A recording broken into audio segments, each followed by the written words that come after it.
ಆತ್ಮೀಯ H16 news ಅರ್ಥಾತ್ ಸಿದ್ದರಾಮಯ್ಯಗೆ ಸ್ವಾಗತ. ನಾನು ನಿಮ್ಮ MI ಅಥವಾ ಮಲ್ಲಪ್ಪ ಜ್ಯೋತಿಯವರ ಆತ್ಮೀಯರೇ, ಒಂದು ಕಡೆಗೆ ಸಿದ್ದರಾಮಯ್ಯರಂದರೆ ಯಾರು ಮುಖ್ಯಮಂತ್ರಿ ಚರ್ಚೆ ಜಬರ್ದಸ್ತಾಗಿ ನಡೆದ ದಿಲ್ಲಿಯಲ್ಲಿ, ಇನ್ನೊಂದು ಕಡೆಗೆ BJPಯು ಕೂಡ ಈ ಲಾಭವನ್ನು ಮಾಡ್ಕೋಬೇಕಾಗಿದೆ.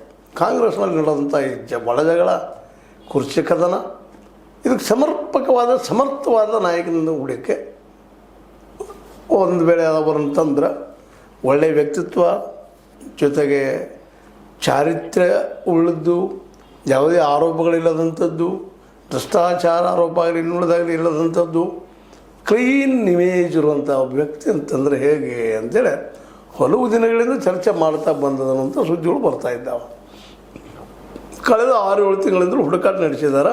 ಆ ಹುಡುಕಾಟದಲ್ಲೇ ಒಂದು ವ್ಯಕ್ತಿ ಹೆಸರು ಬಂದದ ಮುಂದೆ ಅಂತೇಳಿ ಈ ಸುದ್ದಿ ನಿಜವಾಗಿಯೂ ಕಾಂಗ್ರೆಸ್ ಎಚ್ಚರಿಕೆಯಿಂದ ನೋಡಬೇಕಾಗಿದೆ ಇದನ್ನು.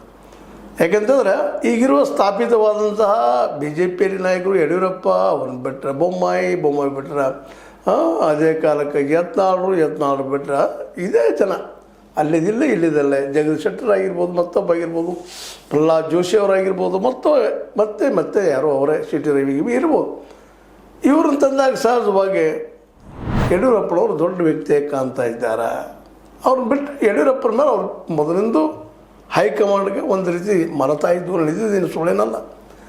ಹೀಗಾಗಿ ಒಂದು ಹೊಸ ವ್ಯಕ್ತಿತ್ವ ಹುಡುಕಬೇಕು, ಯಾರಿದ್ದಾರಪ್ಪ ಅಂತವ್ರು ಅಂತೇಳಿ ಕಳೆದ 6-7 ತಿಂಗಳಿಂದ ಪ್ರಯತ್ನ ಮಾಡ್ತಾಯಿದ್ರು. ಅದಕ್ಕೊಂದು ವ್ಯಕ್ತಿಯ ಹೆಸರು ಈಗಾಗಲೇ ಬೇರೆ ಬೇರೆ ವಾಹಿನಿಗಳಲ್ಲಿ ವ್ಯಕ್ತ ಆಗ್ತಾಯಿದೆ, ರಿಪೋರ್ಟು ಬರ್ತಾ ಇದ್ದಾವೆ. ಅದೇ ಯದುವೀರ್ ಕೃಷ್ಣರಾಜ ಒಡೆಯರ್, ಮೈಸೂರಿನ MP. ಇವ್ರ ಹೆಸರು ಕೇಳಿದ್ರೆ ಸಾಕು, ಮೈಸೂರು ಏರಿಯಾದಲ್ಲೇ ದಕ್ಷಿಣ ಕರ್ನಾಟಕದಲ್ಲೇ ದೊಡ್ಡ ಒಂದು ಪ್ರೀತಿ ಉಳ್ಳಂಥ ಭಕ್ತಿ ಉಳ್ಳಂಥ ಜನ ಸಾಕಷ್ಟಿದ್ದಾರೆ. ರಾಜವಳಿದ ಗೌರವ ಇವತ್ತಿಗೂ ಸಲ್ಲಿಸುವಂಥ ಜನ ಮೈಸೂರಲ್ಲಿದ್ದಾರೆ, ಮೈಸೂರು ಸುತ್ತಮುತ್ತಲಿದ್ದಾರೆ. ಹೀಗಾಗಿ ಇವರನ್ನು ರಾಜ್ಯಾಧ್ಯಕ್ಷರು ಮಾಡಿದರೆ ಹೇಗೆ ಅನ್ನುವಂಥ ಚರ್ಚೆ ಇತ್ತೀಚೆಗೆ ಮುನ್ನೆಲೆಗೆ ಬರ್ತಾಯಿದೆ. ಒಂದು ವೇಳೆ ಇದು ನಿಜವಾಗಿಯೂ ಯದುವೀರ್